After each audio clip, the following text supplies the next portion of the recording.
Hi guys, welcome back to our channel, Budget and Savings with V.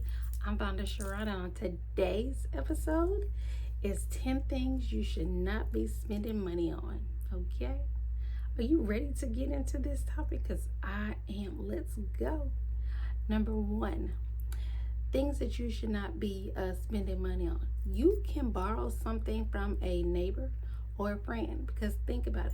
How many times do we buy items and we only use them like once or twice? Let's be real. We don't use these things as much as we should and as often as we should. So definitely check with your neighbor, like your next door neighbor, or one of your family members when you're talking to them on the phone, being nosy or starting some gossip. Ask them, about a thing that you're thinking about purchasing. So do that first. Keep a list of things that you need. I definitely do this, okay? In my phone, I have an iPhone. And so in the notes section, I have a list that says groceries or toiletries and stuff like that. So I note at the top of the month or every 2 weeks what all I need to buy. Once those things are purchased, a line is drawn through there for the time being, but it is a running list. It is the same thing every month or every 2 weeks, and that helps keep me focused on what we need and what we don't need. So it has to make it on that list, and I have that mastery list in my phone under my notes. And then also to keep me focused in the store, I make a list. I take a pen with me as well, and I mark it off. Okay. And then if I'm really tight, I will do an order online, because online you have to put exactly what you want. And unless you get off path and off track, then you get exactly what you order. Okay, it ain't no going down different aisles. You stay on task. Okay. Adopt the 24-hour rule. That is something I've had to do, because it'll be something that I am just really thinking I gotta have it. And so I'll be like, you know what? We're gonna just think about it for 24 hours. Most of the time, if you can get past that adrenaline rush and that adrenaline phase, then you definitely, you don't even want it. You might just be hyped off IG or TikTok or something like that. TikTok made me buy it. Put it in your cart and back out or X out. Just X out. It's the same adrenaline rush, okay?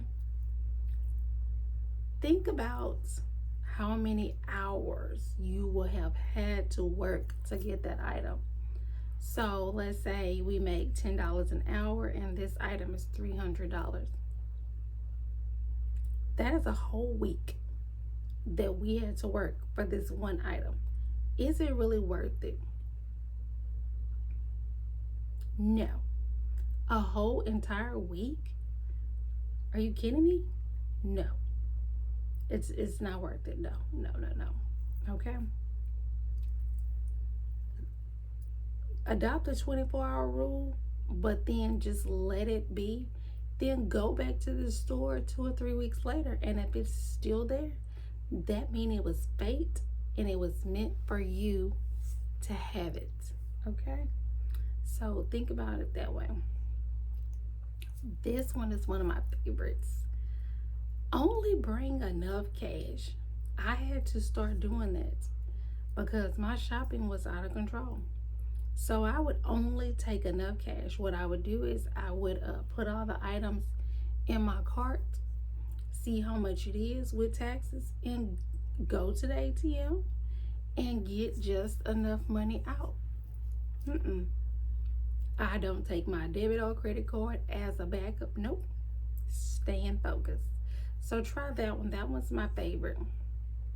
Here's another one, another really good one. Wrap up your credit card and put a note on it and tell yourself, we ain't doing this.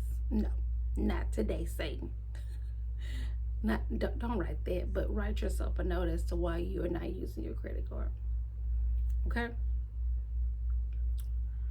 Shop with a list. That one is my favorite. Now let me tell you, I'm not gonna say that it's my favorite thing to do because it's not. Okay? It's hot in this studio. But it will keep you on task and it will help you to be more organized.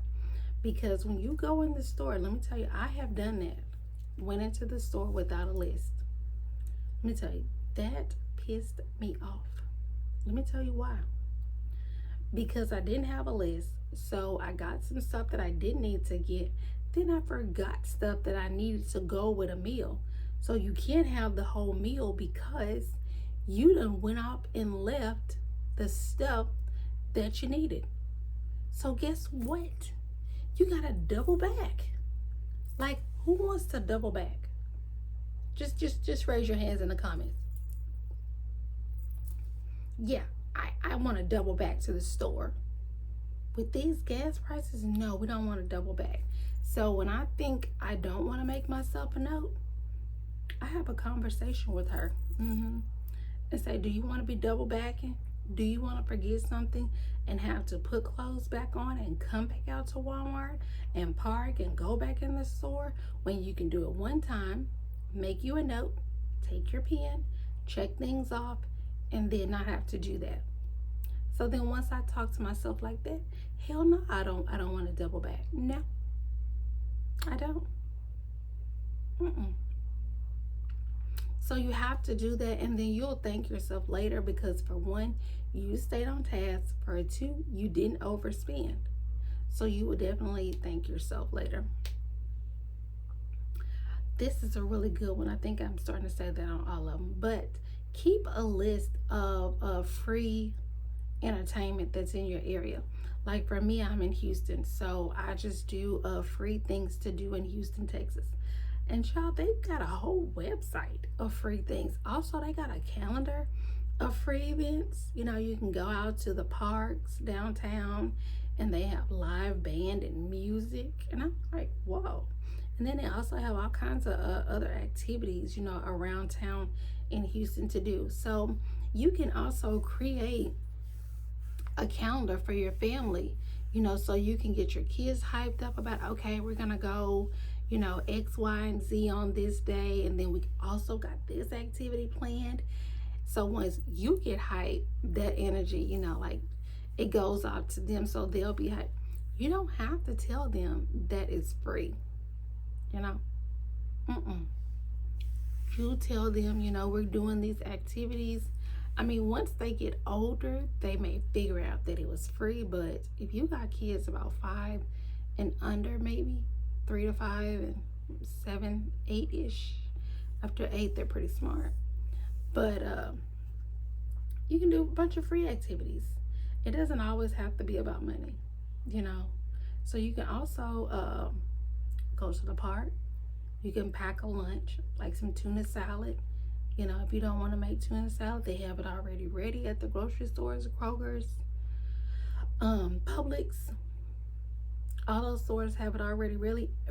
HEB has some already ready. So you just have to get creative. And look, I know it's not something we're just, I cannot believe I just did that we're just really excited for.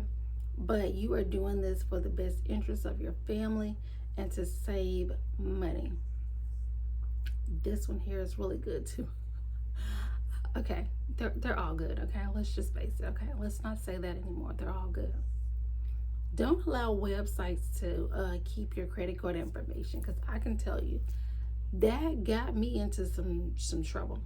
Because you go on Shein and you know, you are seeing stuff and then they send you an extra coupon and stuff is on sale, so you're excited and stuff like that, and you built up your card and now they got the split pay, so you only have to pay like 13-14 bucks today, and then they've already got, you know, your name and credit card information populated. So it's just really easy and convenient. But since we are not spending money, we are going to unconnect that feature and delete all that information, so that should you do want to make a purchase, it's going to be really difficult to do that. Okay, So if you enjoyed this video, leave me some comments down below. Give me a thumbs up and subscribe, and turn those post notifications on so you'll know every time your girl drop a video. Have a good one. Bye.